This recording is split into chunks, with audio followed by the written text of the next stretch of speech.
সম্ভবত এর থেকে মানবতার জীবন আর কোথাও কেউ যাপন করে না।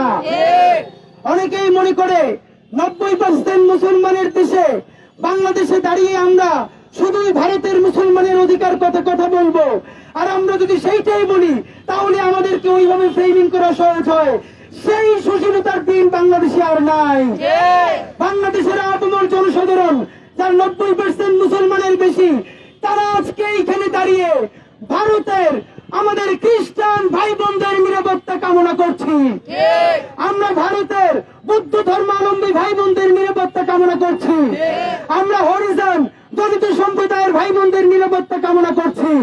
ভাইরা আমার, আপনারা দেখবেন এখন যেহেতু বাংলাদেশে এই জিনিসটা প্রতিষ্ঠিত হয়েছে, যেই তথাকথিত সুশীলীরা, লাকি আক্তারেরা বাংলাদেশে মত তৈরি করে বিচার ব্যবস্থা, প্রশাসন ব্যবস্থা, পুরো রাষ্ট্রকে ধ্বংস করে দিয়েছিল, ইনকিলাব মঞ্চের আহ্বানে বাংলাদেশের আপামর জনসাধারণ সাড়া দিয়ায় আমরা শাহবাগে শান্তিপূর্ণভাবে অবস্থান গ্রহণ করায় তারা তাদের ইচ্ছা ছিল যমুনা পর্যন্ত গিয়ে হাঙ্গামা দিয়ে জাতিসংঘের মহাসচিবকে এই দেশ ধর্ষকের দেশ এমন একটা বার্তা তারা দিতে চেয়েছিল।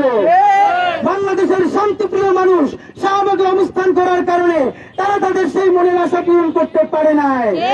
তারা সেখান থেকে গণমিছিল করে চলে গেছে, এর মানে তারা তাদের যুদ্ধ বন্ধ করে নাই। আপনারা দেখেন, এইখানে দাঁড়িয়ে মিডিয়ার সামনে বলেছিলাম এই নারীবাদীরা, এই বলতে বুঝিয়েছিলাম কারা, এটা তো বাংলাদেশের শিশুরাও বোঝে, যারা 15 তারিখ গণমিছিল করে হাঙ্গামা দিয়ে জাতিসংঘের মহাসচিবের কাছে প্রশ্ন বানাতে চায়।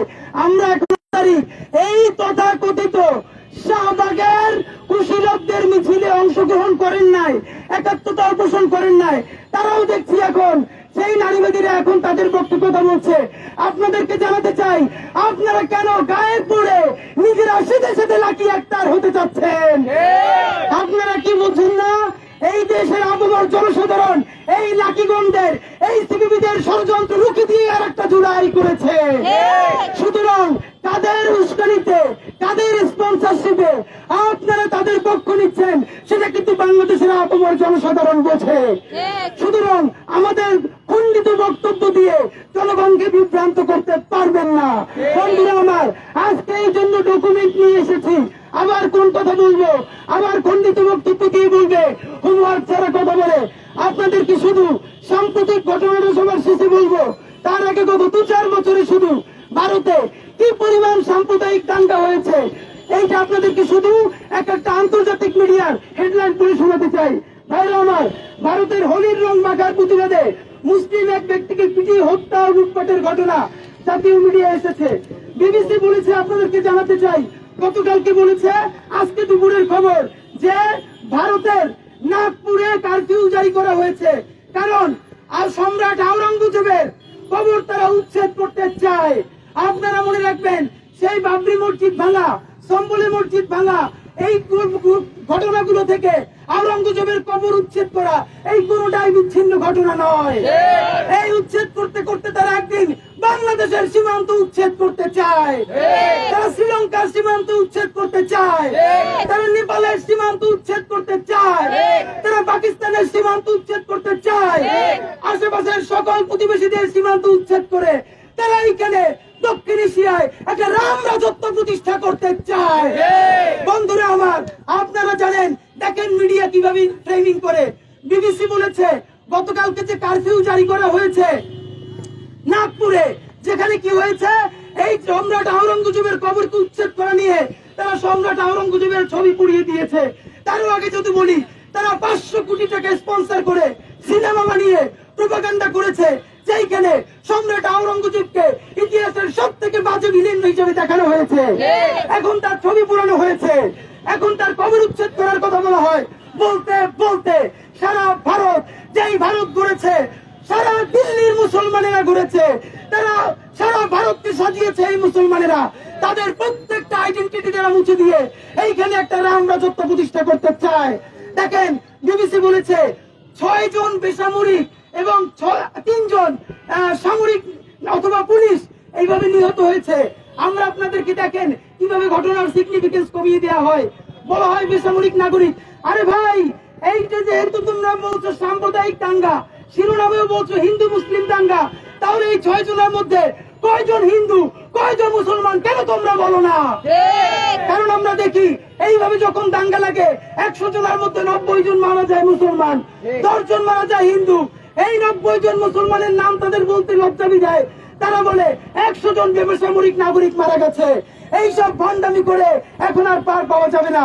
বন্ধুরা আমার, ভারতে 5 বছর বয়সী মুসলিম মেয়েকে বাড়ির উঠানে বলি দিল হিন্দু দম্পতি। ডয়েচে ভেলে নিউজ থেকে বলছি, প্রথম আলো নিউজ করেছিল ছত্তিশগড়ে খ্রিস্টানদের উপরে হামলা, জোর করে ধর্মান্তর। অথচ বাংলাদেশে কি নিউজ করা হয় যে বাংলাদেশে পার্বত্য চট্টগ্রামে অথবা বাংলাদেশে হিন্দুদেরকে নাকি জোর করে ধর্মান্তর করা হয়। অথচ প্রথম আলো পর্যন্ত রিপোর্ট করেছে ছত্তিশগড়ে খ্রিস্টানদের উপরে হামলা, জোর করে ধর্মান্তর। ভাইরা আমার, আপনারা জানেন শুধু মুসলমান হওয়ার কারণে বিবিসি রিপোর্ট করেছে পানি থেকে বঞ্চিত করা হয়েছে। মণিপুরে নারীদের নগ্ন করে ঘোরানোর ভিডিও ভাইরাল করেছে এবং উত্তাল হয়েছিল ভারত।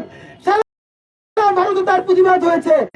নিউ ইয়র্ক টাইমস, আপনারা জানেন, আপনারা হিউম্যান রাইটস ওয়াচ 2019 সালে তারা বলেছে 2015 সালের মে থেকে 2018 সালের ডিসেম্বর পর্যন্ত 44 জনকে হত্যা করা হয়েছে শুধু গরু খাওয়ার অপরাধে।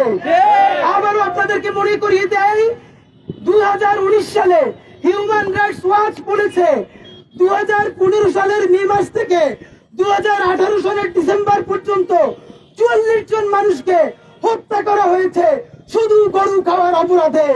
আপনারা জানেন ইসলামে শুকুর খাওয়া হারাম, অথচ বাংলাদেশে অনেক ক্ষুদ্র নিগোষ্ঠীর মানুষ শুধু শুকুর খায় না, তাদের শুকুরের ফার্মও আছে, যাদেরকে আমরা কোট উগ্রবাদী মৌলবাদী এরকম বলে ট্যাগ দেন। তারাও কোনোদিন কোন শুকুর খাওয়ার অপরাধে কাউকে হত্যা করা তো দূরের কথা, কাউকে আঘাত করেছে এর নজির কি বাংলাদেশে আছে? সুতরাং আমরা আপনাদেরকে জানাতে চাই, এইরকম আপনাদেরকে ঘন্টার পর ঘন্টা আমরা বলতে পারবো সব থেকে গুরুত্বপূর্ণ একটা খবর দেখেন, এটা বিবিসি, আল জাজিরা, সিএনএন সবাই রিপোর্ট করেছে। সুরলিডিন, এই যে সুরলিডিনে কি হয়েছিল, ভারতে অনলাইনে অ্যাপে কিভাবে মুসলিম নারীদের বিক্রি করা হয়েছে। আপনারা বলেন গত 50 বছরে বাংলাদেশ বা তার প্রতিবেশী দেশের কোন দেশে হিন্দু নারীদেরকে খ্রিস্টান নারীদেরকে অ্যাপে তুলে বিক্রি করা হয়েছে? এইটা তো আইএমএ চাইনি একটু ছাড়িয়ে গেছে। অথচ এই ভারত অ্যাপে তুলে মুসলিম নারীদেরকে শুধু বিক্রি করে নাই, একজন পাইলট যিনি মুসলিম নারী তিনিও দেখছেন সেই অ্যাপে তাকেও বিক্রি করার জন্য নিলামে তুলে দেওয়া হয়েছে। বন্ধুরা আমার, আপনারা জানেন দর্শকদের আগাম মুক্তির দাবিতে যেইটা করা হয়েছিল আমাদের মুসলমান বোনকে ধর্ষণ করেছিল, সেই দর্শকদেরকে আগে আদালত তাদেরকে খারিজ দিয়ে দিয়েছে। ভারতের চাকরিতে বৈষম্যের শিকার মুসলিম নারীরা, এগুলো তো খুবই ছোট ব্যাপার, এগুলো আমরা বলতে চাই না। আপনাদেরকে সর্বশেষ দেখাতে চাই, দাঙ্গায় খালাস পেল হিন্দুরা। একটা কথা খেয়াল করেন, গত ভারতের ইতিহাসে যতগুলো দাঙ্গা হয়েছে প্রত্যেকটা দাঙ্গায় সংক্ষিপ্ত আকারেও যদি কিছু মামলা করা হয়, সেই মামলা থেকে অধিকাংশ ক্ষেত্রে তাদেরকে যারা এই দাঙ্গা করেছে সেই হিন্দুদেরকে বাদ দিয়ে দেওয়া হয়েছে। আমরা যতবার হিন্দু বলি আমাদের হিন্দু ভাই বোনদেরকে বলি না, আমরা হিন্দুত্ববাদীদের কথা বলি। আমরা সেই হিন্দুত্ববাদীদের কথা বলি যারা ভারতের চতুর্পাশে প্রত্যেকটা স্বাধীন দেশের সীমান্ত তুলে দিয়ে একটা রাম রাজত্ব প্রতিষ্ঠা করতে চায়। আজকে আপনাদেরকে সর্বশেষ বলতে চাই, ভাইরা আমার, ভারতের